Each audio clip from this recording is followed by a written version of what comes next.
Petite mise au point pour tous mes auditeurs et auditrices. Surtout ne faites pas de complexe suite à l'énumération de toutes mes entreprises dont je vais vous parler. Parce que quand un individu a un tel besoin de se réaliser, eh bien c'est généralement parce qu'il a un énorme besoin de reconnaissance. Et qu'est-ce qui fait que ce besoin est si présent chez la personne? C'est justement parce qu'il a manqué de reconnaissance dans son enfance. Donc ne faites pas de complexe. Mais attention, la reconnaissance n'est que la satisfaction de rechange du vrai besoin primaire qui s'appelle l'amour.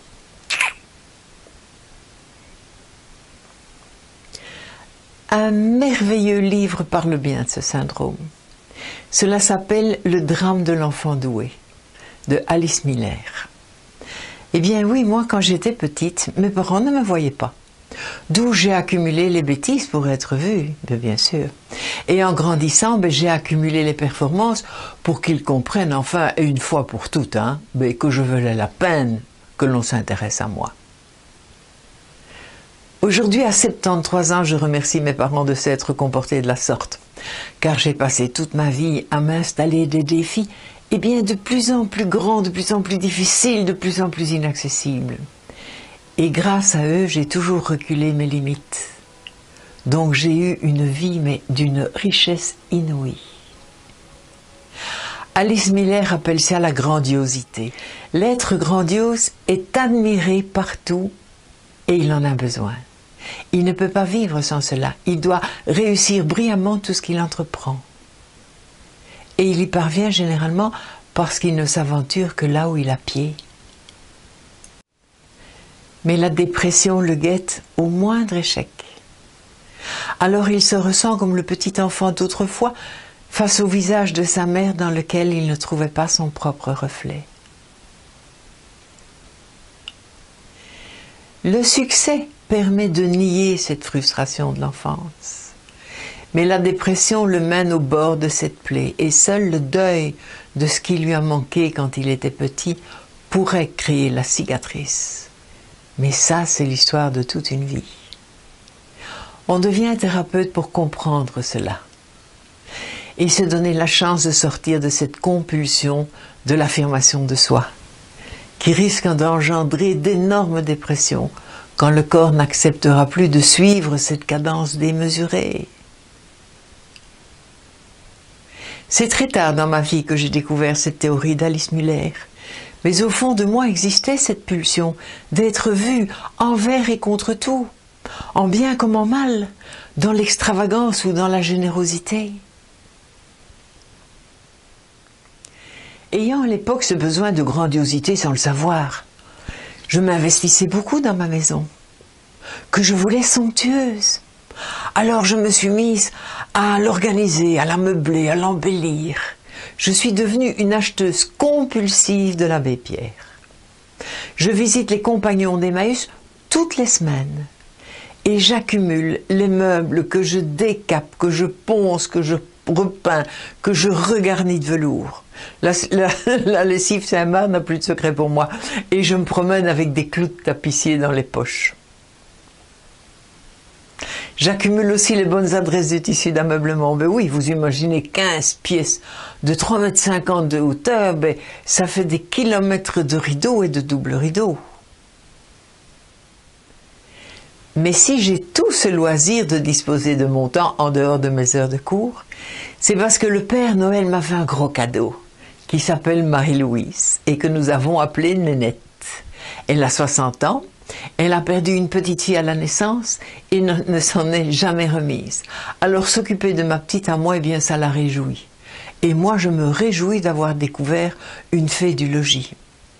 C'est une grosse femme de la campagne qui prend la besogne mais à bras le corps et qui en plus, elle sait tout faire.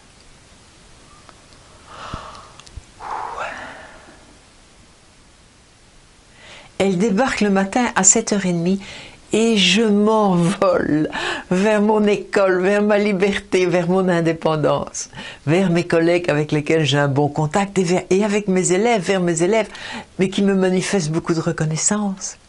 Et quand je rentre à la maison, tout est fait. Ah, la lessive, le repassage, le nettoyage. Et le repas mijote sur la cuisinière. C'est que du bonheur. Cela me coûte presque l'entièreté de mon traitement de prof. C'est un peu ouf, mais je m'en fous. La liberté, eh bien, ça n'a pas de prix. Alors la présence de Nénette me donne beaucoup de temps pour assouvir ma passion du moment, qui est le bricolage et la décoration. Tout en donnant le bain à ma pitchounette, je continue à ajuster les cloisons de la nouvelle salle de bain. J'ai encore des photos de cette époque. Je me rappelle avoir testé l'ajustement d'une très lourde cloison à l'arrière de la baignoire. Et comme l'ajustement me tombait pile poil, j'ai laissé derrière mes 2 flacons de bain moussant. Et je suis prête à parier qu'il s'y trouve encore 50 ans plus tard. C'est fou ce que j'ai fait dans cette maison. Je m'y suis investie pendant 10 ans. Toute l'électricité était sous forme de cordelière dont les garnitures d'isolant me portaient en poussière. Et les boîtes de dérivation étaient des espèces de gros champignons en parons en porcelaine blanche. On risquait le feu, mais à tout moment. Il était urgent que je remonte mes manches. Eh bien, c'est ce que j'ai fait. J'ai recablé toute la maison en fil apparent, bien sûr, parce que le contrôle 20 sautes n'existait pas. Cela a l'air comme ça, insurmontable. Mais en fait, c'est comme de manger un éléphant, c'est pareil. Si on mange un petit bout tous les jours, on finit par le bouffer complètement. La première stratégie dans ces cas-là, c'est de faire juste un petit essai pour commencer. Ne pas se mettre une brouette sur le dos, non, non. Activer son critère de curiosité pour voir de plus près comment c'est fait, ou comment ça marche, ou comment ça ne marche pas, ou pourquoi ça ne marche pas. Juste aller voir. Et puis on dort un petit peu là-dessus. Et puis le lendemain, si on est encore suffisamment curieux, on pousse le bouchon un petit peu plus loin, juste pour voir quelques infos en plus, voilà. Mais je n'ai toujours pas décidé de faire le boulot, en l'occurrence l'installation électrique. Non, je regarde simplement.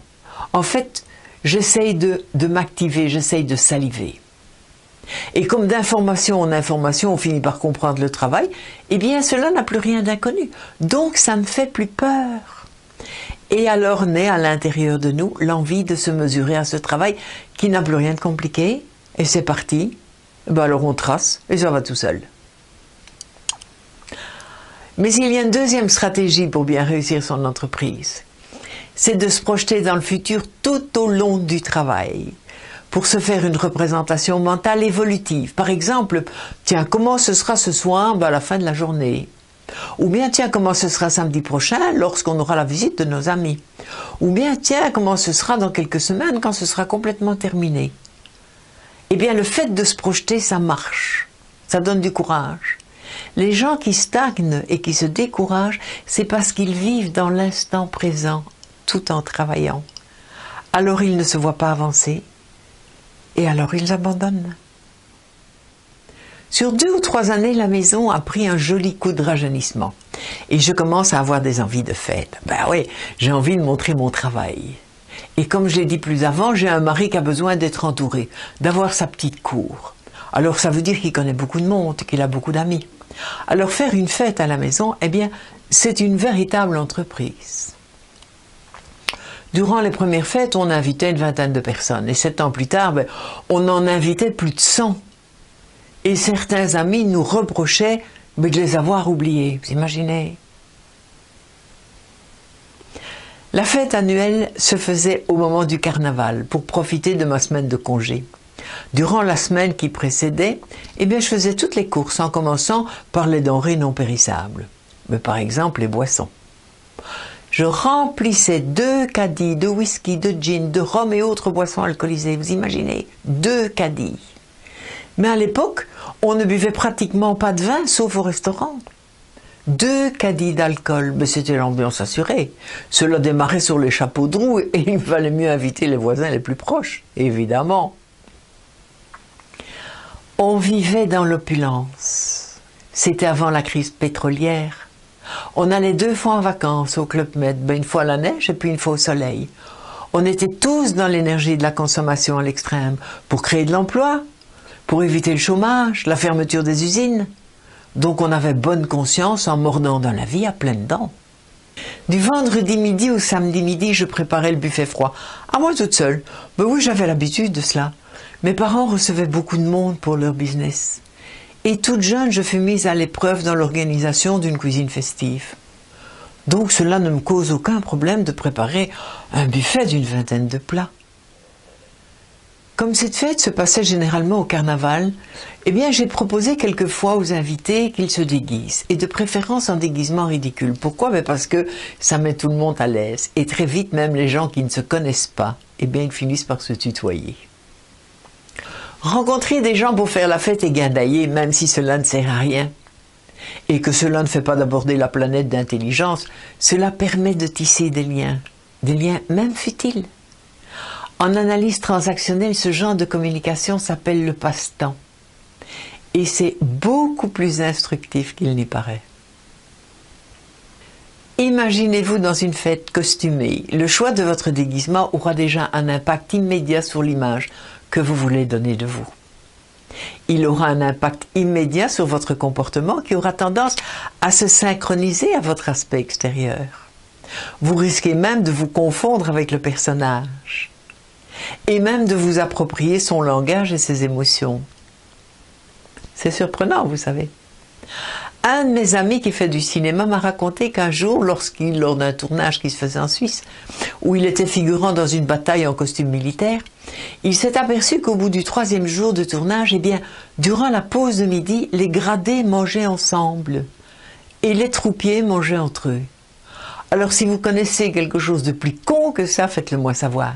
Parce que je trouve que c'est le comble de la bêtise. Donc une soirée déguisée libère la créativité, les inhibitions, et parfois elle en rajoute d'autres, la preuve.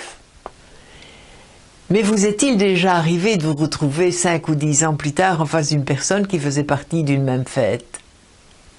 Et vous vous êtes rendu compte que vous aviez envie de vous raconter plein de choses à ce sujet, alors que durant la soirée, vous avez à peine échangé 3 mots. Vous comprenez maintenant pourquoi le passe-temps est important, ou les fêtes, ou les guindailles. Parce que cela ne véhicule que très peu de messages verbaux, mais par contre, le passe-temps véhicule énormément de messages corporels et émotionnels. Alors vive le passe-temps et amusons-nous dans la vie. Merci la vie.